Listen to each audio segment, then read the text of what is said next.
Hello there, Shane Carter here, Hampshire Capital.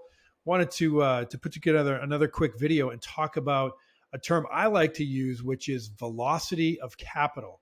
So, as value add multifamily investors, there's two different metrics that kind of work inversely, and that would be your cash on cash metric and your equity multiple metric. In general, for a value add deal, those will work inversely.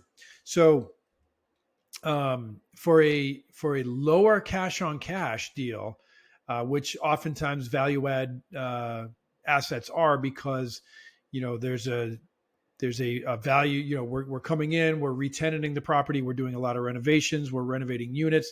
That sort of first year, the NOI is at or below what the going in NOI is.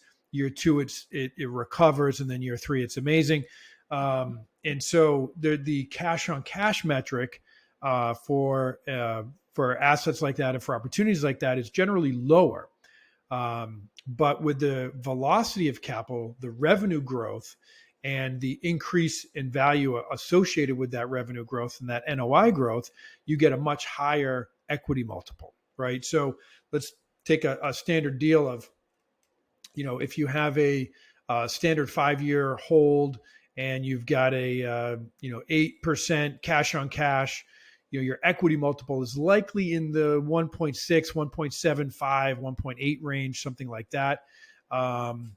Different type of velocity of capital versus a 3-year hold, or let's use the same example. Let's say it's a same 5-year hold, but it's a value add play where the cash on cash is maybe only 5% or 4.5% for those 5 years averaged, but you've got a 2.75x equity multiple. And the way that you're achieving that is through velocity of capital. So what do we mean by that?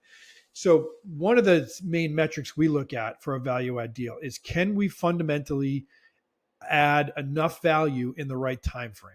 And that metric for us is, can we increase the average in place net operating income, the NOI of the property? Can we increase that by 50% in 3 years? That's our metric. If we can't do that, then we don't believe that we are fundamentally adding enough value in the right ways, and that the velocity of capital is not really there to balance out the risk reward metric. This is very much an execution business, which is why we have construction management in-house as a vertical, because controlling that variable in a value add multifamily asset is extremely important. That is the most important variable in a value add deal, is controlling that execution of the CapEx or construction. So 50% NOI growth in 3 years, that is the velocity of capital that we're looking for. At that point, we can refi, we can look at the capital markets conditions and the general understanding of the macroeconomic conditions. We can get BOVs from broker, which are opinions of value. What can we trade this for today? And we have a lot of options at that point, because we have really grown the value of the asset quickly.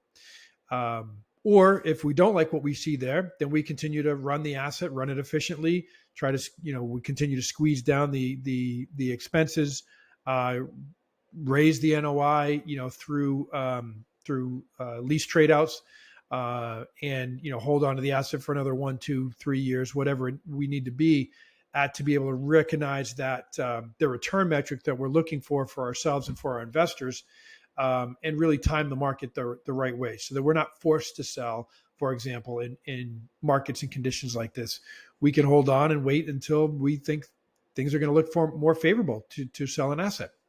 So that's the message. Hope that's valuable, and we'll see you on the next one. Thanks.